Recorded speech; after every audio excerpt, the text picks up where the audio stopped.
Welcome to another video.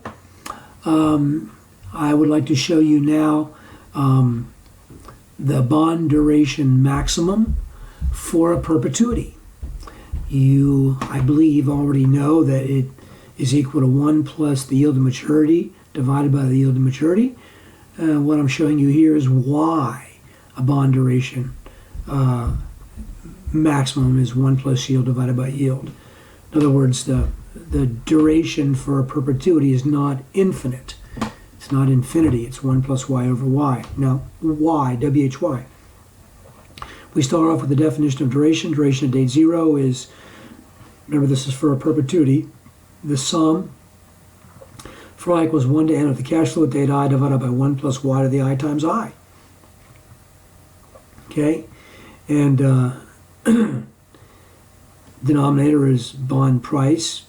It's the same as the numerator, except you don't multiply by I. The sum of the cash flows divided by 1 plus y to the power of the date of the cash flow. But with the perpetuity, all cash flows are equal. There is no face value payment. So if all cash flows are equal, then the limit of the numerator, the limit as n approaches infinity, becomes the sum of cash flow at date I divided by 1 plus y to the I times I. And that is equal to, this is a CF, this is cash flow, pulled out because it's the same for all of them, times the limit as n approaches infinity, the sum of I over 1 plus y to the I. And we're going to work with that in a second. And the limit of the denominator is the limit as n approaches infinity, the sum of cash flow at date I divided by 1 plus y to the I power. Since the cash flows are all equal, cash flows pulled to the left of the summation sign, and so we have the limit as n approaches infinity of the sum of 1 over 1 plus y to the I, and we already know what that is. That is 1 over y. This is like a present value interest factor for a perpetuity. Here it's just we have y instead of I. Okay, so we'll get to that again. Okay, therefore, when we calculate the limit of the duration measure, this term right here, DO, the cash flow, and the numerator cancels the, therefore when we calculate the limit of the duration measure, DO, the duration, the cash flow in the numerator cancels the cash flow in the denominator. So we see we're left with the cash flows canceling out. And the limit of the denominator is 1 over y. Again, it's the same as the present value interest factor for a perpetuity. And let's look at the limit of the numerator, okay? And so we have the cash flow multiplied by the limit as n approaches infinity, the sum of I over 1 plus y to the I. So let's see how this works.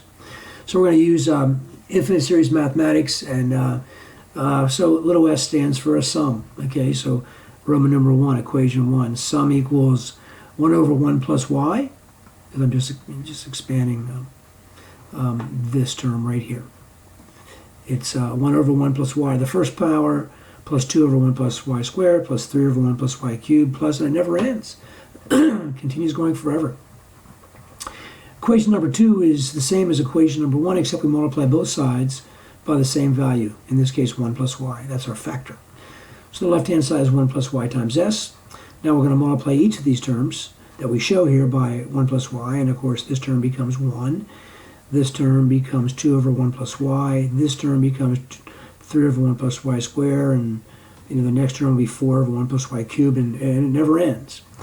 And now, since in equation 1 left equals right, and in equation 2 left equals right, common sense tells us that the difference in the lefts has to equal the difference in the right-hand side of these equations. And so we're going to take 2 minus 1. So the left-hand side, we have 1 plus y times s minus s. The right-hand side, let's look and see what we have. Well, here's the 1. This 1 here, since it's 2 minus 1, there's the 1. And then the next term we have, so I call that 1 minus 0, as if there's a 0 up there, nothing matching it. But 2 minus 1, the next term is 2 over 1 plus y. And up here we have 1 over 1 plus y. So you can kind of think of this as 2 1 over 1 plus y's minus 1 1 over 1 plus y's. When you do that, what do you get? You get 1 1 over 1 plus y, and there it is. There's 1 over 1 plus y. And of course, the next term is 3 over 1 plus y squared, and up here we can kind of match that with 2 over 1 plus y squared. Why do we match them? Because it's convenient. And down here you see y. So we have 1 over 1 plus y squareds, and over here we subtract from it 1 over 1 plus y squareds, and we're left with, of course, 1 over 1 plus y squared. Next term will be 1 over 1 plus y cubed, and it never ends. All right, so on the left-hand side, we distribute the s, so we get s times sy minus s. The s's cancel. We're left with s times y equals the right-hand side, which of course is just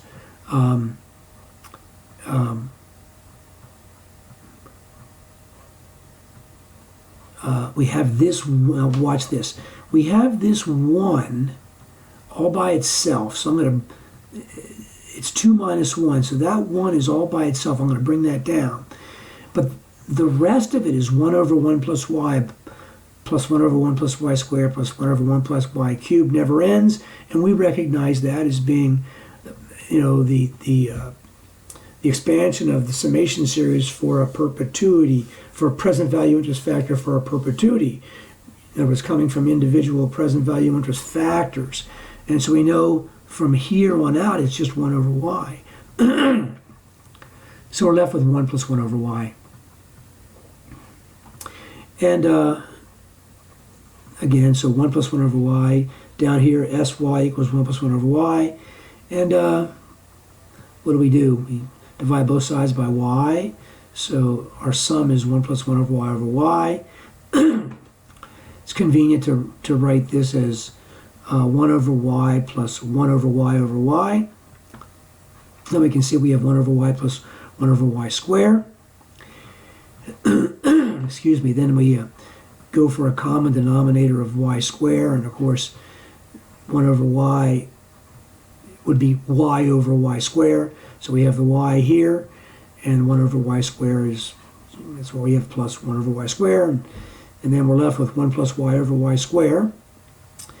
And okay, so that, remember, all that was just to get the limit of the numerator. So we just got the limit of the numerator. Limit of the numerator is 1 plus y over y squared.